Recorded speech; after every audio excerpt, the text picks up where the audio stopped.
All right, welcome back to the show. It's March 31st here on an early morning. We're almost back on a normal time schedule, but your boys got to head out to Little Rock, Arkansas today. I'm Nathan Creeps, joined by my co host, Mr. Bryce Sportschuther. Bryce, welcome to the early AM show. I know, dude. It feels weird. We were just talking that we got some respect for the morning radio show folks in the state of Iowa. This is foreign territory for us, and I'm hoping that the brain can keep up with all the topics. I know we're doing a quick episode because you got to fly down to Arkansas. Yeah, I got to go to Little Rock. You ever been there before? No, nope. It's funny because I had that terrible experience at the Eastern Iowa last week, and I remember coming back, so I'm like, I will never fly out of Eastern Iowa Airport. I get back, my boss, hey, we need you to fly out of the Eastern Iowa Airport next week. So, yeah, I gotta fly down at 11 today, lay over Chicago for 2 hours, then Chicago to Little Rock, and we're going down there because our company just bought a new truck. I gotta drive back, Okay. but here's the problem: the guy we bought the truck from, we haven't heard from in a week. Okay. So you're almost doing like it's is it borderline like repo? I don't know what the hell to expect. I've been trying to get a hold of him for a week. My boss kind of knows him, like very very thin lines, but he can't get a hold of him either. And this guy was supposed to pick me up from the airport, meet me, drive me to the truck, and I was just gonna get in and start hiking back. But like I said, I've been trying to call him for a week, and I told my boss, hey, I can't get a hold of him. He's been trying to call him for a week. And it came to Friday last week. I'm like, yo, what the hell's going on? I'm like, my ticket's already purchased. He's like, listen, worst case scenario, you have a little vacation in Little Rock and we'll fly you right back and you get paid for it. So Okay. there's about a 50-50 chance I just get right back in that plane and come back. Huh. Interesting. I mean, you went from getting your CDL to basically being like a covert op, and that's like that's amazing. So you get to go down there now because you have the additional license? Is that's what's going on here? Yeah. The truck we're picking up is a Class B certified truck, flatbed. So I got to go down there and grab that bad boy and bring it in. And hopefully I grab it because that'll join our fleet. But if everything runs smooth, Dude, that's gonna be crazy. So you're gonna drive a Class B truck, what, 12 hours? 10 hours to Cedar Rapids. What a test with that new license right away. I know, right? And then, if everything goes smooth, I get down there around 5 o'clock, probably Uber my way because this guy don't exist. Hopefully the truck exists. But get in the truck, drive like 2-3 hours a night, pitch a hotel, finish off the drive tomorrow morning, and should get back right around like 3 or 4-ish in Cedar Rapids. Okay, so that's why we're doing the morning show. Yep. Stay with us. We'll try and get sharper. I'm just starting the coffee. So that's today. How about the weekend? You had quite the weekend. We had to postpone our what would have been Sunday show to this morning because a little bit too much fun maybe Saturday. Yeah, we participated in a great Alma auction back at my high school in Algona, Iowa, and yeah, they've been, I don't know how long, 30 years maybe. I could be totally off on this, but it's a big auction. Never been to one before. Everyone dresses up. This year's theme was rock and roll theme. So you saw my big, nice gold suit, and that was a crowd favorite. And listen, I'm not rich enough to be at these type of events. It is ridiculous. At one point we bid on a few things, and the thing I tried my hardest on, I pooled my money together, my brother's money together, and his friends' money together, and we still got outbid by $4,500. And what we're bidding on was a former science teacher there, Mr. Bodie. He's awesome. He was hosting an adult science party for whoever won the bid. So he's going to do all sorts of science shenanigans while you had cocktails. And I think we pulled our money together for like $1,500, and I'm going for like $5,400 or something like that. Just ridiculous. And then a parking spot went for like $6,000 so you can park near the school. Shit like that, you know? It sounded like a very lucrative fundraiser. So we talked about this maybe a couple months ago. Was the Des Moines Golf City Pass on the auction this year? Yeah. Yes. What did that end up going for? Oh, I don't know. I have no idea. Because that put it in perspective for me. Because I remember we bought that 2 years ago. So for reference, I think that was like $1,300. I bet. What do things usually go for? Like 3 times more? 2.5, 3 times more, depending on the item. Yeah. Okay. And Crazy. the problem is you can't fucking understand what the hell's going on. $10 and Oh, like real auction. 1,000. Oh yeah, oh yeah. And God, that's all they get you because you don't know what the hell you're bidding on. There's one time I placed a bet. I'm like, what did I just bid on? And the flagger came over. She's like 1,000. I'm like, oh fuck, I thought it was like 700, but it didn't matter because I lose every bid by $3,000-4,000. I went to an auction. I've only been to one auction, I think, and it was that one up in Sioux Center, Iowa for cattle. And I just remember like staring in disbelief that anybody knew what they were even bidding on or how you knew you won. Like it's sold, but it's like, okay, like it went so fast. I had no idea. Yeah, Crazy. It's scary if you don't know what exact number you're on, obviously, and you raise your little hand and you get hit with it. But like I said, it doesn't matter. Whatever I bid it on, I was going to get destroyed in that scenario. But it was a good time. Saw a lot of old former teachers wish me well. So I've been a fan of the Iowa Chill Show. Met the old priest because I went to Catholic school. He wanted to get posted on Iowa Chill. Super pumped up about it. He's playing some ping pong. Yeah, just some good people making some good money back there for a good cause. So yeah, I had a great time. Up and Algona. Guess what T-shirt I saw this weekend? Good old A-Bait T-shirt. Oh, really? Yeah, a couple riders. They were enjoying the nice Iowa weather and rolled in off the motorcycle. And what do you know? They got a little A-Bait T-shirt on. This must have been Friday when it was 80 degrees. Yep. Because did you guys get snow yesterday? We got the fattest flakes and probably like an inch of coverage within like an hour and a half. Really? Yeah. It's all gone now, though?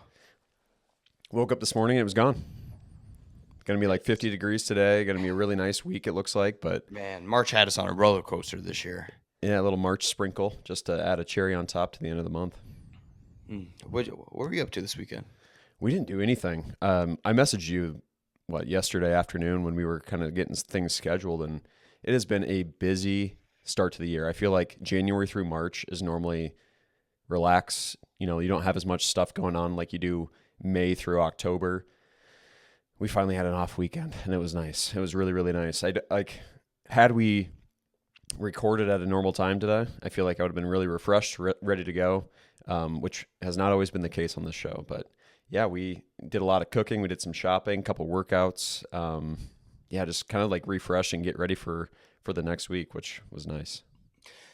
This is honestly this is my favorite stretch of the year because when March coming to a close, I know that my sports seasons are really coming to a close, and that's when I find myself becoming a better human, a better friend, a better husband, just a better family member, and better myself because I'm not pissed off every week, stressing my weekends, my midweek days over sports from August, late August or first week of September up to March. Yep. So this is where I can collect myself and have life kind of come full circle and really grow as a human being and just be healthier. So looking forward to the stretch. Yeah, me too. 100%. I mean, that part is nice because there's nothing worse than when you're like sitting with your spouse and in theory, but you're watching like Vikings football, Hawkeye football, the college basketball season. So that is that stretch. Unfortunately, we're also coming upon golf season, and Darian is not a golfer. And so as much as I'd like to think I could be a better fiance, I don't know if that's going to be possible because I'm actually pulling myself out of hot water from that first weekend of March Madness and tons of golf. So I'm going to be working. I'm going to be training to be a husband through this next year of engagement, and I'm going to work hard to spend that extra time that we're not watching sports, hanging out with her. Yeah, definitely a chance for us to grow here. This part of the year makes it easy because obviously I like golf, but so does Madison's a huge fan of golf. So yes, that helps. And then we get to do an activity together for once, so it works well for us. Hopefully, Darren can start picking up some clubs, and even if it's just chipping and putting.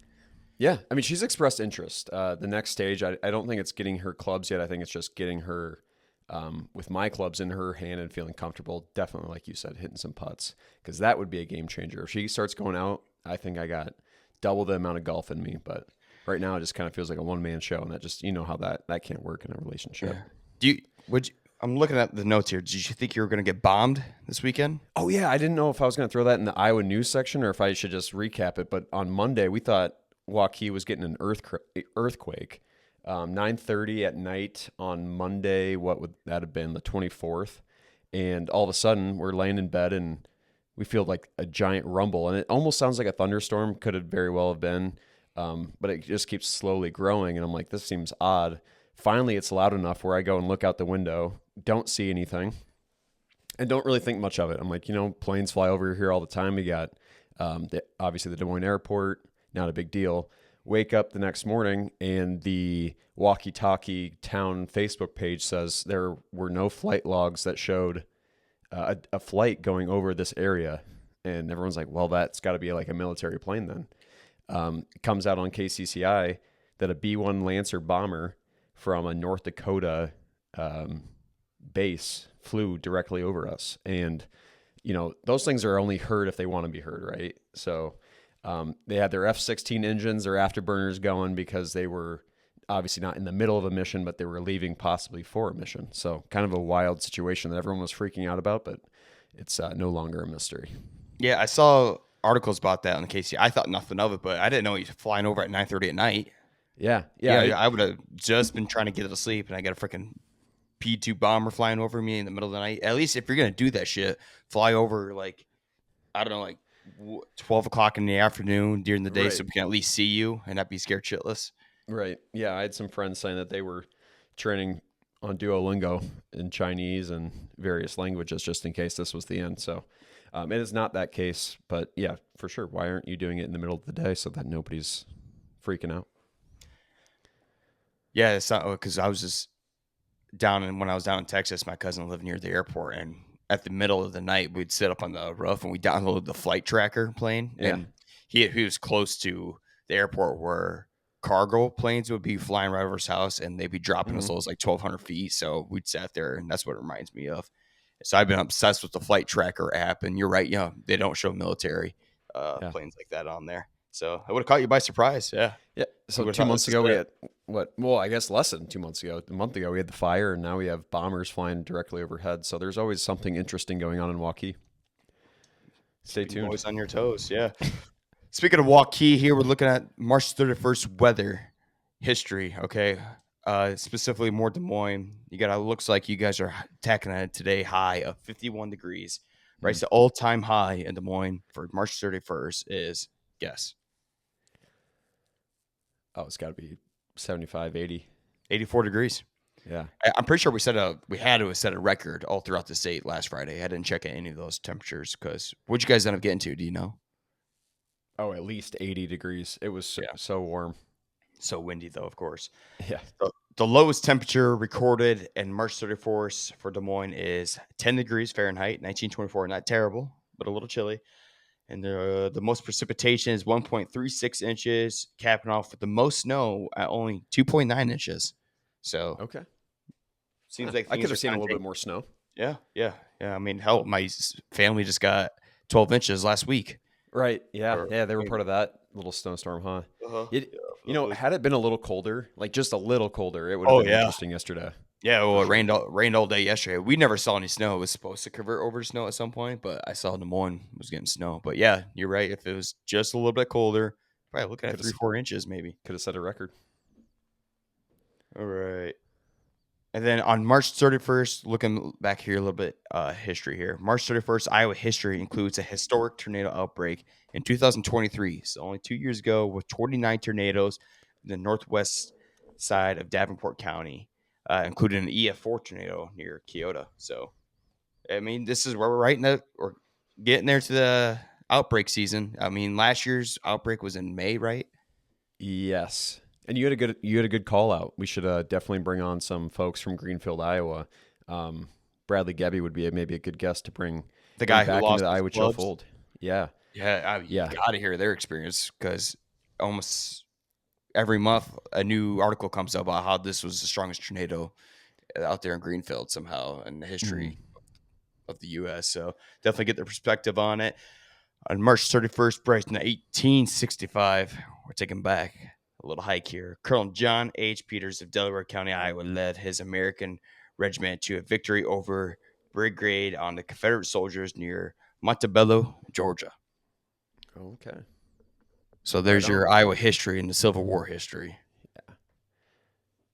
Feels so long ago. It's hard for me to even wrap my head around. It's like when someone says like a million or a billion or a trillion of something, I can't wrap my head around it. It's kind of getting to that point with like 200 years ago. It's like hard to even fathom, like your grandparents, I but got I was history watching. nonetheless. I saw a video yesterday explaining that, saying someone like how many seconds or how much time is a million seconds. I can't Yeah, remember. It was like I don't even want. I'm scared to say a number. Like 30 minutes or something like that. Maybe I don't even know. No, way more than that. way more, way more. 30 hours. Something like that. Does that make sense? And then a billion seconds is 31 years. So Right, he's right. It talking just about the goes. difference between being a billionaire and a millionaire. How big of a difference it is. That's what the Civil War feels like to me, anyway. To me, it feels like it was so long ago, but also not that long ago. You see, like only 250 some years ago. Now we got skyscrapers in New York City. We could fly people to the moon, and then Yeah, 250 years ago, we're fighting for the I think that's capital it. of I the think country. because for me, it's like I don't think of the Civil War so much different than the medieval times, and I know that that's just not even close to true in the grand scheme of things. But like the technological advancement from like 1950 until now is so much different that I'm like, that's modern era. So anything before that, you're just ancient. I don't know. My brain's And ridiculous. I'm going to go back to my super embarrassing thing I just said there. I think 30 or one. I want to make sure that I get this right. 1 million seconds was 30 days, maybe. Okay. That's what I think it is. So for anyone Yeah. coming I, out, I don't think no one's going to give you a hard time if you were just going off the dome there. And that's like, remember, people, we are early morning podcasting yeah, for the first time in the history of the show. We don't know what the hell's going on, who our name is. I'm trying to get to Little Rock, Arkansas here in a little bit. that's Jump into a unreal that little you're bit going of to Little I know, right? What's in Little Rock? I've been asking people. I'm like, I don't know. I know a Colin Ray song called Little Rock that my dad used to play. I know it's about the same size as Des Moines. Des Moines is a Yeah, little bit bigger. not too far away from Bentonville, which Mhm. would have been like what Arkansas U and like the founding area of Walmart. But Des I've Moines, never for been. reference, Des Moines Airport is 2,600 square feet, or 2,600. Yeah, 2,600 square feet or something like that. Then Little Rock is 2,000. So just Okay. slightly smaller. That's about all I know. That's all I know. I don't know. I Des want to Moines get in that Airport truck getting bigger too. Des Moines getting some Yeah. additions to the airport. Also, I just realized that Des Moines skyscrapers don't necessarily classify as skyscrapers, so that's super disappointing. We're Yeah, actually it getting like another tall building, like 34 stories, not classified as a skyscraper is that technically. going right So downtown? yeah, yeah. And I don't even think that the principal building is technically a skyscraper. Like people Damn. give it to us because we have like nothing else that's close, but You got to give it to technically us. you have to. We have no other tall buildings. Especially when it's like foggy out and you can't see above like so many floors, Yeah. or like when the clouds are super low. That's a skyscraper to me. Yeah, like So at from that point, we are 20 miles from downtown over here in Waukee, and I can still see the principal building. That's a skyscraper to me. Let us have that one, please. absolutely, yeah. When Okay. you're approaching, I know when I'm driving to Des Moines for my routes, and maybe like 20 minutes out, and I can see the skyline. That's a skyscraper. Mm-hmm. Okay, Scraping the sky. yeah, because we're getting nowhere Yeah, right now. this is But we got some good Iowa news here, though. A new world record was set for any women's sports card. Guess who? Caitlin Clark. Caitlin. Caitlin Clark's signed rookie card set a new world record for any women's sports card at final sales price of $366,000. Are you actually surprised it is that much, or you thought it should be more? I'm not surprised at all. The way that like how expensive her preseason basketball tickets are, how much she's bringing in viewership, how I think about her in the same light as like a LeBron, a Brady, and what I see those rookie cards go for. So I think that's actually weirdly in the market. I think that's Yeah, I right thought in it'd be like near $1 million. me I'm sure too. it will be in no matter time, because I think this is the second time it's sold. Because I remember this card going for sale a while ago, but I don't know if you ever watched the documentary or the Netflix show Golden Touch, King of Collectibles. It's about all these guys who sell like sports cards and stuff like that, sports I haven't seen it. memorabilia. That's how I found out Golden is like one of the biggest auction sites for these Okay. sports cards. So I found out through them on Instagram. Ali Farokhmanesh was Yes. officially hired as Colorado State's head coach. And the cool part about this, during his presser, Ben Jacobson, former coach at UNI, was there in attendance.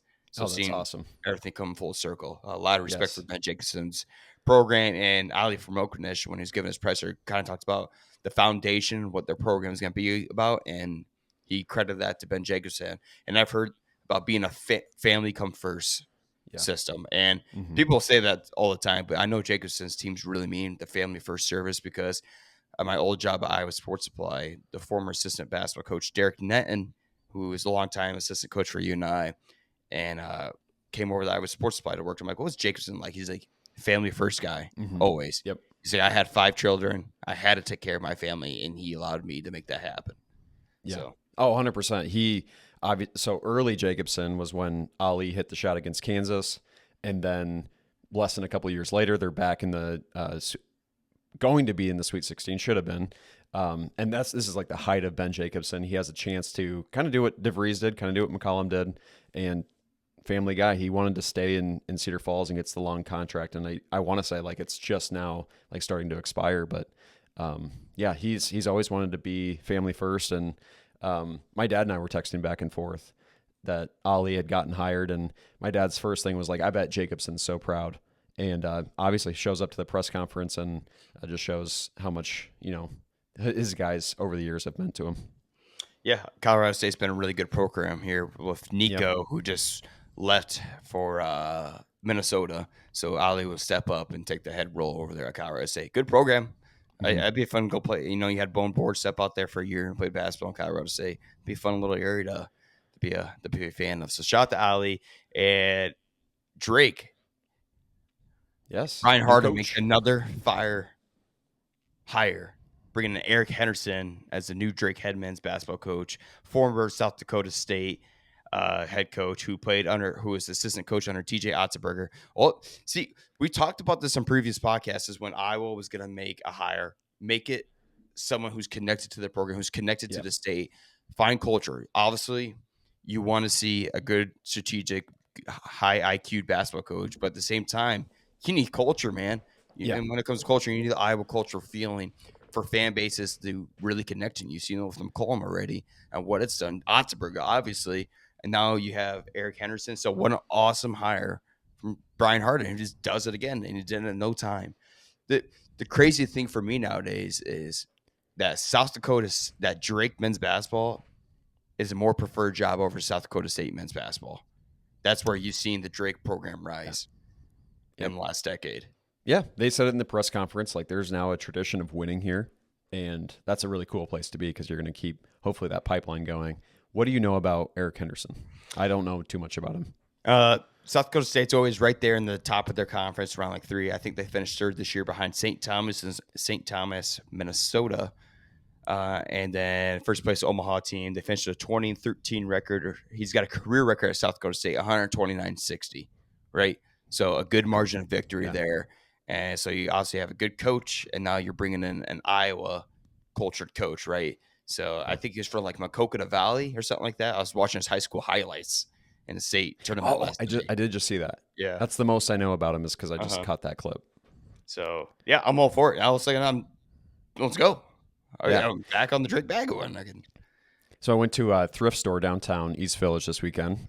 Darian asked me, "Are you going to go get some Drake gear?" And I'm like, "Well, no, I'm not a Drake fan anymore," jokingly. And she's like, "Oh, I can't believe you." And I'm like, "No, I'll still root for Drake, no doubt about it. I will always root for UNI and Drake. UNI because we're alma mater, and Drake because they're the hometown team." But yeah, these are the kind of things that keep people that maybe it would have been fringe coming back to the games. Like I told her, I'm like, yeah, we'll be going back to the Knapp Center. Don't you worry. I think that the tradition will stay alive with guys like him. And this is, as college basketball fans, especially college basketball more than college football, off season is the most entertaining part of the season now. All of a sudden, you really feel. I really understand the buzz. I was never a huge NFL fan, but all the free agency stuff, all the coaching switches, that was like the NFL's like Super Bowl. In a weird way. Like I'm like, hey, you guys are looking way into this, getting way too excited for the draft, and now that's all I care about is refresh my feed. Who did Iowa pick up? Because we've had a lot of action here. Ever since McCollum took over, we did get a big announcement finally from Cooper Koch to return to Iowa. The 6'8" guy out of Illinois, freshman, was a 4-star recruit. Had a decent start to last year, but got caught up in some injuries. But that's a big first comeback for Coach McCollum's team. So we're led by Bennett Sertz and Cooper Koch. Good start. What are we still waiting on for? There's a couple guys I know that are waiting to either put their foot in the portal or stay. Yeah, I previous other than Josh Dix and Price Sanford, I'm not wholly sure what's going on with the rest of the guys like Carter Kingsbury, other players like that. Um, but Josh Dix is also getting high attention, right? He's one of the Mhm. highest guys out there in the portal yet. I know he's got a visit to Indiana. Coach Darren DeVries will be Okay. taking him and Price. I don't know if Price Sanford's going to be there or not. I don't know, but he's been all throughout Kansas. I know Kansas wants him bad. Indiana, you know, they're going to be throwing bags of money at this guy. And it's going to be hard to say no. I can't blame these kids. I can't imagine this is your prime opportunity for players like this. You probably aren't going to make the NBA. This is your Yeah. time to get the bag. And Yeah. it's just getting ridiculous. We saw Owen Freeman collect 1.8 million over at Creighton. I don't know how much Brock Harding is getting down in TCU, but probably a freaking $1 million, right? I mean, it's an insane amount of money that these guys are getting, and it, it's unbelievable. Yeah. So the Owen Freeman news, I think, rubbed a lot of people the wrong way. A lot of people saying that he quit on the team. Him publicly saying, obviously, I was fighting through injury. And I think it really frustrates people how much he is getting paid. Everyone's, I think, worried that we're not going to be able to be competitive with those kind of dollar amounts, and maybe we aren't going to be. What's your opinion on Owen? Uh, it's a good fit. Great. Yeah. Coach McNerd's going to take good care of him there. Like we said, we kind of predicted this. Not kind of. We did predict this early in the season or mid of the season. Like, yeah, this guy's done. He's done. You could feel it. We could be wrong. There's no doubt about it. We could be wrong. There really was injury, and then all the coaching. We felt like he was gone. He was history Mm-hmm. because we knew someone was going to come at him with a bag of money. Yeah. I'm not saying he quit on his team because he just didn't want to be at Iowa. That could be very well be the case, but at the same time, I just knew a bag of money is enough to make you step away from a school. I Yeah. mean, you're getting 1.8 million. I think he was getting what $300,000, something like that last year. So you get a $1.5 million raise as a 19, 20 year old. Yeah. I Yeah, mean, that's I the mean, stuff that sets you up for the future, and you would be foolish to turn it down. I also he's don't young want to too. yeah, he's young, and I also don't want to jump on the him quitting on the team, because I don't think that's the full story either. But yeah, it's always interesting these days. It's like, how had you had a long-term vision with Iowa, would you have rehabbed in a different way to try and get back for the later part of the season, compete in that Big Ten tournament? I don't know, but either way, I mean, I don't blame him for taking that bag when you're Well, 19 you years old. know, players nowadays, if you can always find somewhere in the book nowadays, you get the extra year of eligibility, even if and what if you get the extra year of eligibility in college, it's another $1 million in your pocket, Yeah. getting So I paid. don't You got to we find as long as you can to extend your career for as long as you possibly can in college Yeah, and get the 100%. money. Um, I think the news broke maybe after our recording last week that Bennett Sturts was going to follow McCollum. I'm not sure if we talked about that or not. And somebody was asking me how much time he has left, and I'm like, well, realistically, he could probably go to the NBA, and his stock would be pretty high after this last year, or after his next year. But with COVID, I have no idea. I have no idea how much time he has left. He's Yeah. registered as a junior this year, would be a senior with the Hawkeyes next year. But I'm like, they have a way to find, it seems like, a year of eligibility wherever they want to. Yeah. The COVID shit's over with, thank God. But still, I don't know. You just never know. Somehow players like Hunter Dickerson's been there forever. The COVID thing really messed everything up with eligibility and how long these guys truly had left. But yeah, this should be Bennett Sturts last year, and what true loyalty that is, right? Mm-hmm. This guy could have got more money than any player out there in the Yeah. portal, and he's probably taken ridiculous amount of pay cut just to be with his coach who's believed in him from step one, from E2 Northwest Missouri State to Drake, now to All American preseason honors likely here Mm-hmm. for Iowa. So good Yeah. start. McClellan's building his culture. Did you get a chance to watch McClellan's press concert? Yes, I was super pumped. I think that the Hawks found the right guy. I loved everything he said about it. This is we're gonna play this game.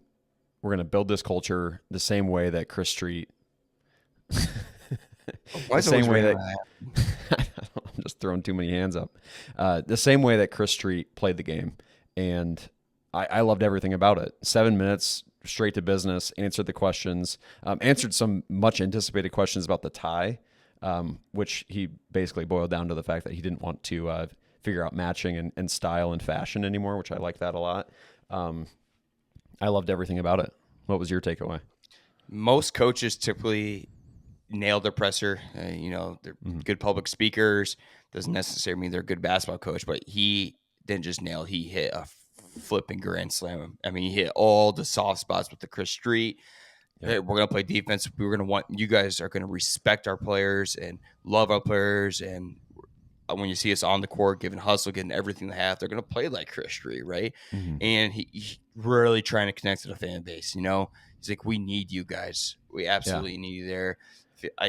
And just having that weird tie thing, just dressing up, coach a little bit. How much more connected are you already versus Fran McCaffrey? Probably hated the Right. guts out of these fans, and I'll say a lot of fans hated Fran McCaffrey.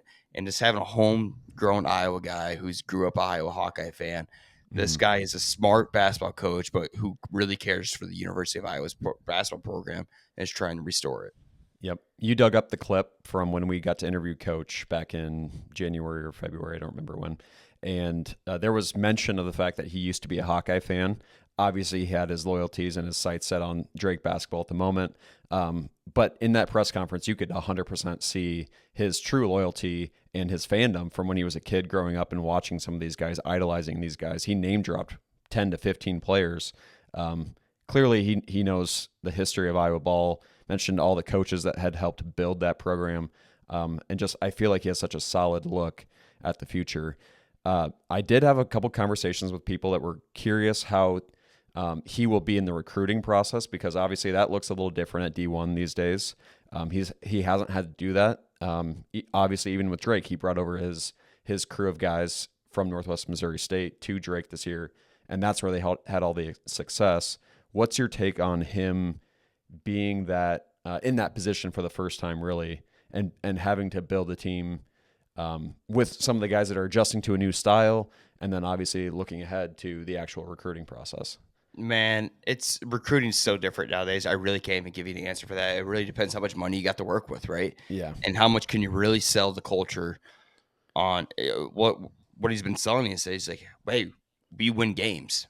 My Mm-hmm. staff we have an 81% win percentage. That's ridiculous. So that's his main selling point. And now you throw a little bit bag of money at him and you talk about building character. Well, but it just depends on the player. Like, what comes first? Is it the bag of money, or is it winning, or is it becoming a better player, better Mm-hmm. culture, everything like that? So man, you just really don't know.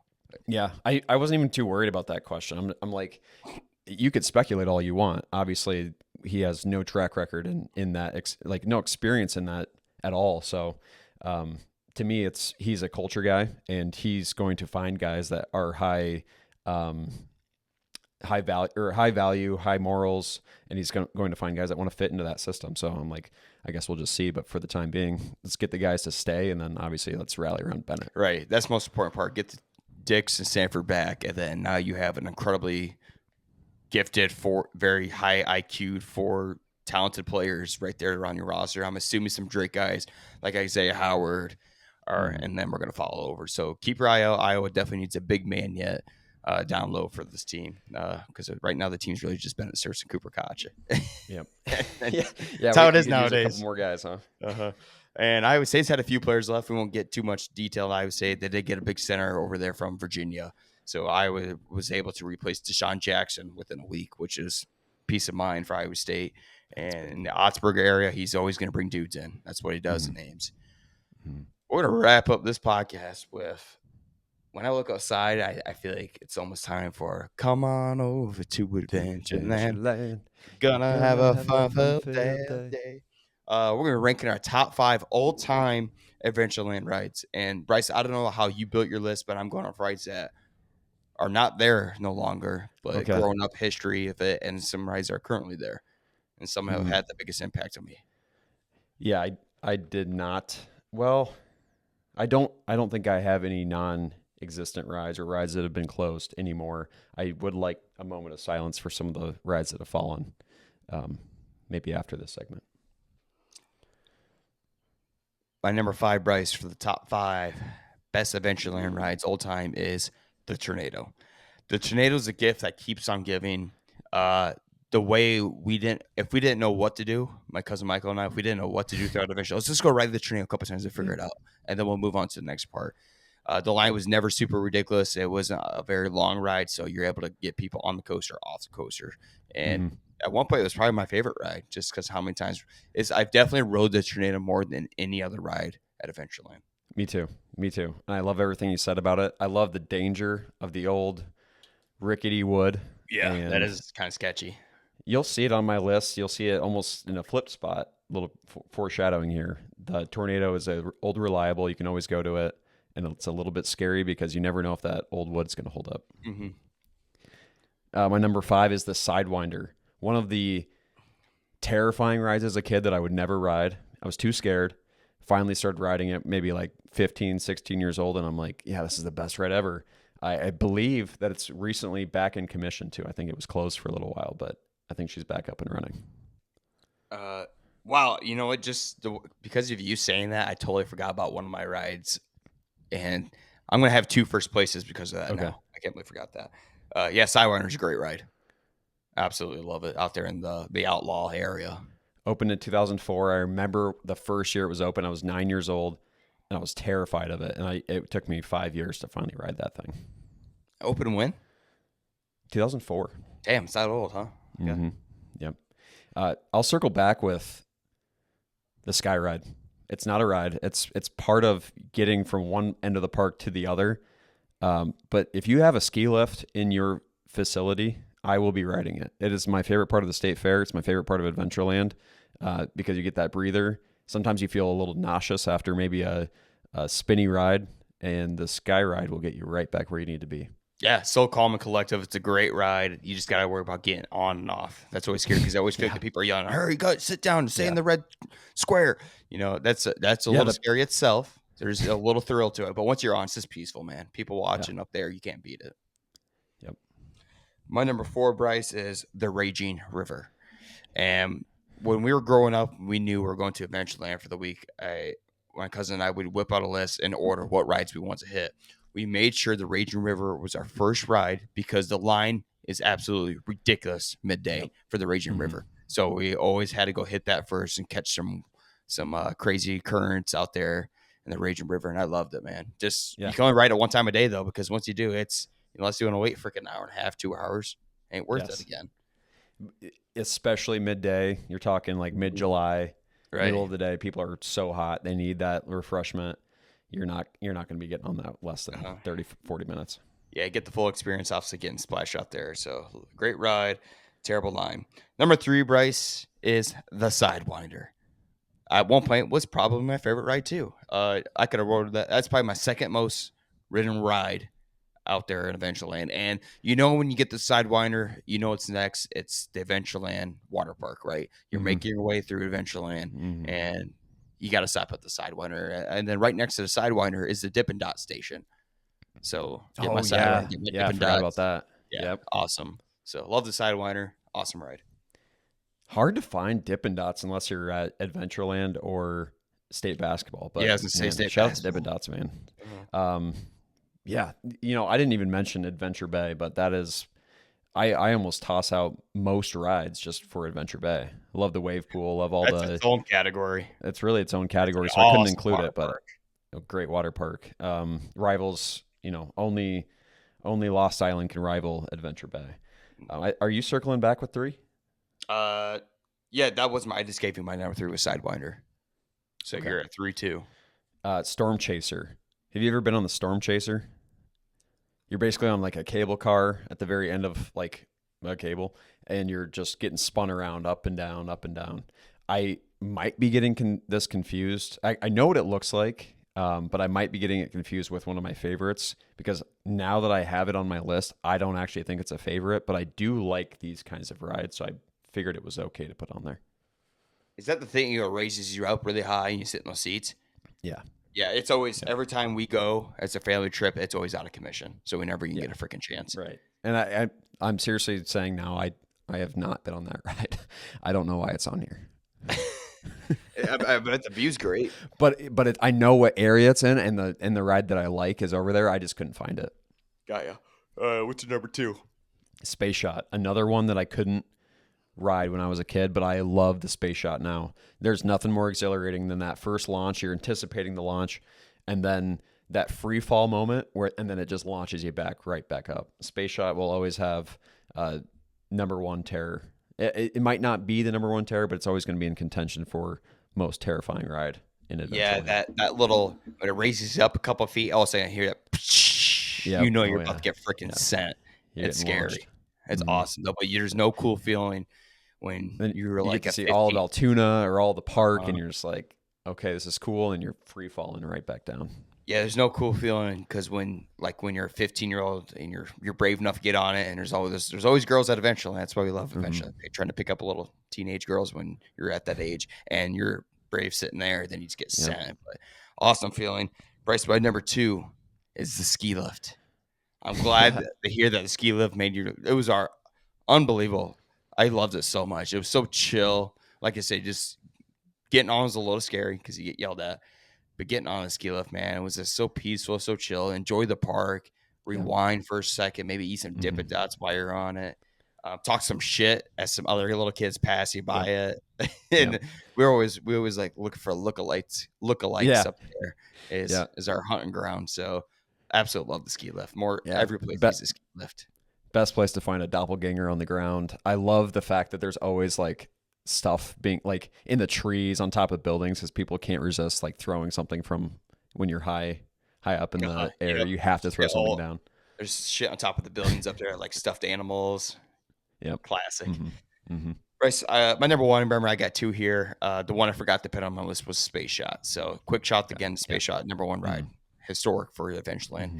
And my other number one is the Dragon. Oh shit. Yeah. That roller coaster was the scariest thing ever. There's multiple times for the first couple years where I'd get in line and I'd back out the last second, say I can't do it, Hmm. and I had to watch my cousin and my brother and them go on. And then once Yeah. I finally got used to it, I love it so much, Fun. man. It's The crazy. first, you got to go upside down. Yeah, it was the one that was Right. so scary because, like, unlike the tornado, you do go upside down, and Adventureland's great because it's a coming of age moment. You know that you've gotten a little bit older when you're more Uh-huh. willing to take the risk of the dragon and Mhm. other rides that you may have not wanted to do when you were younger. The dragon was one of those as well, where it became the Is it most even fun that there? I I for don't, so long I I couldn't don't do. think it's there anymore, is it? I think it is. There are new roller coasters, so I haven't been back there for 5 years, maybe The new, longer. the new one's awesome. Is it cool? It's the best right there. But this is more of a nostalgic list for Yeah. me. That's why Hmm. the monster did it, but it's the best right there by far. Okay. I'm looking forward to the monster. I Uh-huh. think we have a plan to go to Adventure Bay at least, and I'm going to try and get a couple people to try and go to the park as well because I haven't been for so long. It's always My number one is the tornado. You mentioned it. It's for all the same reasons. It is the most ridden. It is the most ridden roller coaster. I don't think that's correct English. Of all time because it's accessible. You always can get on. Like you said, the line is long, but it goes fast. It's like a 50-second ride. Um, it's goated. It's the best. Always be on that list. Is that still there too? It's got to be. Oh yeah, that one's still there. I haven't been to A-Land in like 2 years, so I just never know. I know the shit's always changing there, and I'm glad to see that the silly silo did not make your list. No. Nate, I know that you got to get going. You got to get on a flight to Arkansas, but I would like a little moment of silence, and if the audience could join us for a couple fallen rides, I The got mixer. four for you.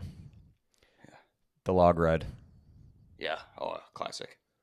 the silly silo, the falling star. That's not there no more. It's gone. Damn. And the raging river, and what was the one you mentioned?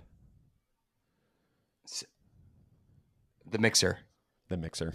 The mixer was awesome. And the splash over. You remember that? That was a scary Yeah, the ride. splash Oh, over. Yeah, that thing was crazy. that was ridiculous. Yeah. Just why I do want to talk about one nostalgic thing about Adventureland is the magic show. You ever been to the magic show? Yeah. It's the same one fucking time. show for like the Mhm. last 15 years. I could do the guy's routine in my sleep, and we still go every time for our lunch. Best part about it is I went, I think at 9 years old, and I remembered it the next time I went at like 17, and it was the exact same guy, exact same show. It's ridiculous. Yeah, I hope it Amazing. never changes. Love Adventureland, man. Such a great list, and we're coming up on that season, so very timely. Yeah, all right. I'm gonna pack my bag and I'm gonna scoot my way over to Little Rock, Arkansas. So I'll keep you in touch on my journey because I don't know what the hell I'm in for. Okay. Safe travels. Thanks for joining, everybody. Talk to you next week.